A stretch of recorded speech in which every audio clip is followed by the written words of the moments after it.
Assalamualaikum warahmatullahi wabarakatuh. Saya akan membentangkan tugasan 2 persembahan individu bagi kod dan khusus GPPP 1092 Pengantar Pengajian Pendidikan. Nama pesyarat Encik Syakirin bin Abdul Ghani. Tanpa melengahkan masa lagi, jom kita bahas. Baiklah, perbincangan yang akan saya bahas adalah aspirasi dan hala tuju pendidikan serta implikasi terhadap guru berjiwa pendidik. Tajuk ini mempunyai dua bahagian. Bahagian pertama, aspirasi dan hala tuju pendidikan, dan bahagian kedua, implikasi kepada guru. Apa maksud aspirasi dan hala tuju pendidikan? Hala tuju masa depan, sistem pendidikan dan matlamat yang ingin dicapai. Itulah maksud aspirasi dan hala tuju pendidikan. Manakala, maksud bagi implikasi kepada guru ialah bagaimana guru berjiwa pendidik memainkan peranan dalam merealisasikan aspirasi pendidikan. Sebelum kita berbincang lebih dalam, saya akan memberitahu pengenalannya terlebih dahulu. Okey. Pendidikan ni memainkan peranan penting dalam pembangunan negara untuk membentuk generasi muda menjadi aset utama. Malaysia merupakan negara yang terdiri daripada rakyat yang berbilang etnik dan budaya. Oleh itu, Malaysia berusaha untuk menyediakan sistem pendidikan yang bermutu dan berkualiti tinggi bagi memastikan pendidikan berlaku secara adil. Aspek kualiti guru, keupayaan pengurusan pendidikan serta penyediaan kemudahan pembelajaran yang kondusif juga memainkan peranan penting dalam menentukan kejayaan sesebuah sistem pendidikan. Baiklah, tadi saya berada di bawah dan kini saya berada di atas. Okey, sambung topik kita. Pendidikan sebagai tunjang kemajuan negara. Pendidikan membentuk generasi yang berilmu dan berkemahiran untuk memajukan negara. Masyarakat yang berpendidikan tinggi dapat mengatasi cabaran globalisasi dan teknologi. Jadi, kepentingan aspirasi dan hala tuju pendidikan ni, ia dapat menentukan fokus dan keutamaan dalam pendidikan dan membantu dalam penyusunan dasar dan strategi pendidikan. Peranan guru pula sebagai ejen perubahan. Guru ni bukan sekadar mengajar, tetapi mendidik dan membentuk sasiah murid. Kejayaan pendidikan bergantung kepada kualiti dan kesungguhan guru. Aspirasi pendidikan. Baiklah, aspirasi pendidikan bermaksud impian dan matlamat utama yang ingin dicapai dalam sistem pendidikan. Aspirasi ini bertujuan untuk meningkatkan kualiti pendidikan, memastikan akses yang sama dan melahirkan pelajar yang berdaya saing di peringkat global, bukan sahaja dalam negeri maupun luar negara.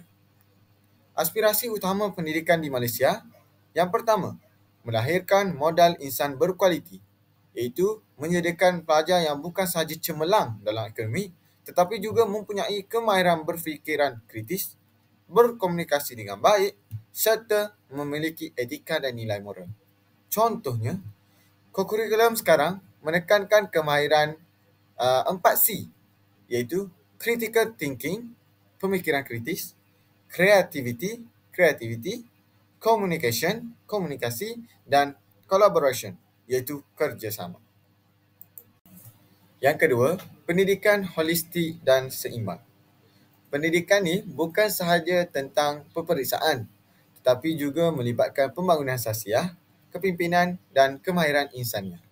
Sebagai contoh, kurikulum KSSR dan KSSM telah menggabungkan pembelajaran akademik dengan aktiviti kokurikulum dan kemahiran hidup. Yang ketiga, pendidikan untuk semua, inklusif dan saksama. Setiap individu, tanpa mengira latar belakang sosioekonomi, agama dan keperluan khas, berhak mendapat pendidikan yang sama dan berkualiti. Contohnya, pendidikan khas untuk murid berkeperluan khas. Untuk pengetahuan semua, kebanyakan murid di sekolah kawasan Terengganu mempunyai ramai murid yang berkeperluan khas. Jadi, saya sebagai pelajar IPG, kebanyakannya akan membuat program untuk membantu murid-murid berkeperluan khas di sekolah rendah tertentu. Jadi ini merupakan salah satu inisiatif kerajaan untuk membantu murid-murid yang berkeperluan khas untuk mendapat pembelajaran yang sama dengan murid-murid biasa. Okay. Program sekolah digital bagi murid luar bandar yang suka mendapat akses pendidikan fizikal. Yang keempat, pendidikan STEM dan TVET sebagai keutamaan. Menyediakan lebih ramai tenaga kerja mahir dalam sains, teknologi, kejuruteraan dan matematik STEM serta pendidikan teknikal dan latihan vokasional TVET. Contohnya, meningkatkan lagi penyertaan pelajar dalam program STEM atau menyediakan lebih banyak kursus TVET di kolej vokasional dan politeknik. Yang kelima, penggunaan teknologi dalam pendidikan. Pembelajaran digital, kecerdasan buatan AI dan pembelajaran jarak jauh menjadi keutamaan dalam dunia pendidikan moden. Internet of Things (IoT) dalam pendidikan, teknologi seperti VR dan AR digunakan untuk pembelajaran interaktif. Ini dapat meningkatkan lagi minat murid untuk belajar. Pembelajaran digital seperti saya berikan contoh Sekolah Menengah Sains Tengku Muhammad Faris Putra, kebanyakannya pelajar di situ menggunakan iPad untuk menyiapkan kerja sekolah atau pembentangan masing-masing. Bagi kecerdasan buatan AI, saya mensarankan menggunakan ChatGPT atau Perplexity. Jadi itu merupakan salah satu laman yang dapat membantu kita mencari rujukan dan sebagainya. Selesai sudah di bahagian 1, kita akan bergerak di bahagian kedua. Bahagian kedua, hala tuju pendidikan di Malaysia. Apa itu hala tuju pendidikan di Malaysia? Ia merupakan langkah dan dasar yang dirangka bagi memastikan aspirasi pendidikan dapat dicapai. Malaysia telah merangka beberapa pelan dan strategi bagi membentuk masa depan pendidikan negara. Yang pertama, Pelan Pembangunan Pendidikan Malaysia PPPM 2013 hingga 2025. PPPM adalah panduan utama untuk transformasi sistem pendidikan Malaysia. Gelombang 1 iaitu pada 2013 hingga 2015 selama 2 tahun dengan memfokuskan kepada asas sistem pendidikan dengan memperbaiki kualiti guru, meningkatkan kemahiran murid dan memperkukuh kepimpinan sekolah. Bagi gelombang 2 pula, dari tahun 2016 ke 2020, selama 4 tahun. Ia mempercepatkan peningkatan sistem pendidikan melalui inovasi dan dalam pengajaran dan pembelajaran. Dan gelombang yang terakhir, gelombang 3, dari tahun 2021 hingga 2025, 4 tahun, menjadikan Malaysia antara sistem pendidikan terbaik di dunia melalui pembelajaran yang lebih fleksibel dan teknologi digital. Yang kedua, pendidikan digital dan revolusi industri 4.0. Transformasi ke arah pembelajaran digital dan hybrid. Penerapan teknologi dalam PDPP seperti penggunaan AI, Big Data dan Augmented Reality AR dalam bilik darjah. Yang ketiga, pembangunan kemahiran insaniah dan keusahawanan. Pelajar perlu didedahkan kepada kemahiran komunikasi, penyelesaian masalah dan daya tahan. Subjek keusahawanan diperkenalkan untuk membina generasi yang lebih berdikari. Yang keempat, pemerkasaan pendidikan TVET dengan menyediakan pelajar dengan kemahiran vokasional yang boleh terus digunakan dalam industri. Kerjasama antara institusi TVET dan syarikat swasta untuk meningkatkan peluang pekerjaan graduan TVET. Baiklah, setiap perkara mesti akan ada cabaran dan isunya tersendiri. Bagi cabaran dalam mencapai aspirasi dan hala tuju pendidikan, ketidaksamaan akses pendidikan. Murid luar bandar menghadapi masalah akses kepada internet dan teknologi kerana mungkin apabila kita berada di pedalaman, signal terlalu lemah dan mereka tidak dapat akses pendidikan. Jadi, seterusnya beban tugas guru yang tinggi. Guru dibebani dengan kerja pentadbiran mengurangkan fokus kepada pengajaran. Sebagai contoh, apabila seorang guru ingin ke kelas untuk mengajar anak muridnya dan tiba-tiba pihak pentadbir meminta tolong untuk membersihkan ruang tamu ataupun menampal itu dan menampal ini. Jadi sebenarnya perkara tersebut sedikit sebanyak mengganggu ritma pengajaran untuk cikgu itu. Jadi bagi saya perkara ini tidak wajar dilakukan oleh pihak pentadbir.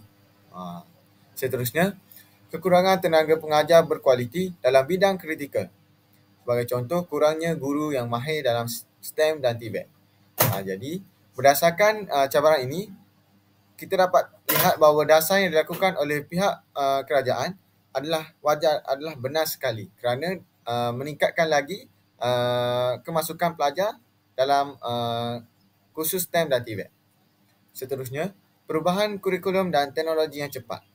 Sukatan pelajaran perlu dikemaskini untuk menyesuaikan diri dengan perubahan global. Seperti kita sedia maklum, cabaran ini sesuai dengan situasi pada zaman COVID dahulu, di mana jadual persekolahan telah pun dianjak masa demi masa. Pada tahun 2013, SPM yang sepatutnya dilalui oleh pelajar tahun kelahiran 2006 sepatutnya menjalani peperiksaan pada 2023. Namun, mereka terpaksa menjalani peperiksaan pada tahun 2024. Jadi, terlalu banyak masa yang telah dijarakkan. Jadi, sesuai dengan dasar kerajaan dengan mengemaskini untuk menyesuaikan diri dengan perubahan global. Baiklah, kita akan bergerak ke yang keempat, iaitu peranan guru dalam mencapai aspirasi dan hala tuju pendidikan. Jadi guru ni sangat penting dalam mencapai aspirasi dan hala tuju pendidikan. Jadi pekerjaan seorang guru ni amat berat ya. Okey, yang pertama, guru sebagai fasilitator pembelajaran. Guru tidak hanya mengajar tetapi membimbing murid mencari ilmu secara aktif. Yang kedua, guru berinovasi dalam pengajaran menggunakan kaedah PDP kreatif seperti pembelajaran berasaskan projek PBL dan pembelajaran terbeza differentiated learning. Yang ketiga, guru sebagai pemimpin komuniti berinteraksi dengan ibu bapa dan masyarakat bagi menyokong pendidikan murid. Yang keempat, guru sebagai model akhlak dan sasiah, membentuk pelajar yang bukan sahaja cemerlang akademik tetapi juga beradab dan berintegriti. Jadi, sebelum guru mencapai aspirasi ini, guru perlu mengubah diri mereka terlebih dahulu. Bab kata pepatah, ke mana tumpahnya kuah kalau tidak ke nasi. Jadi, sesuai dengan tajuk kita yang keempat, iaitu peranan guru dalam mencapai aspirasi dan hala tuju pendidikan. Seterusnya, implikasi aspirasi pendidikan terhadap guru. Perlunya peningkatan kemahiran pengajaran dengan guru perlu menguasai teknologi digital dan kaedah pengajaran baharu. Guru perlu menguasai teknologi digital. Sebagai contoh, bagi saya, guru perlu menghadiri kursus Canva untuk membuatkan pembentangan mereka lebih kreatif. Jadi, ini sedikit sebanyak dapat menarik minat murid-murid untuk belajar dan ingin belajar. Okey. Kedua, keperluan pembangunan profesionalisme guru. Latihan secara berterusan diperlukan bagi meningkatkan kualiti pengajaran. Hal ini, saya menyokong hal ini kerana kita tidak boleh mengajar secara teori sahaja. Jadi kita perlu memberikan praktikal kepada murid. Seterusnya, peningkatan peranan sebagai fasilitator pembelajaran. Guru perlu membimbing pelajar mencari ilmu sendiri dan tidak hanya bergantung kepada buku teks. Berdasarkan pembelajaran ini, guru boleh memberikan tanda soal kepada murid-murid sejurus sahaja kelas mereka habis. Jadi, mereka boleh menanya ibu bapa mereka ataupun membuat kajian mereka tersendiri. Jadi, mereka bukan sahaja perlu merujuk buku teks, namun perlu mencari carian secara online. Bagi implikasi aspirasi pendidikan terhadap guru, yang pertama, peningkatan kemahiran dan profesionalisme guru. Guru perlu menguasai teknologi dalam pengajaran. Pendidikan masa kini menekankan pembelajaran digital, kecerdasan buatan AI dan platform e-pelajaran. Guru perlu menguasai Google Classroom, Microsoft Teams, Kahoot dan teknologi interaktif untuk menjadikan PDP lebih menarik. Perubahan peranan guru dari pendidik ke fasilitator. Pembelajaran bukan lagi berpusat kepada guru, teacher centered, tetapi kepada pelajar, iaitu student centered. Guru bukan lagi satu-satunya sumber ilmu, tetapi mereka menjadi fasilitator yang membimbing pelajar meneroka ilmu sendiri.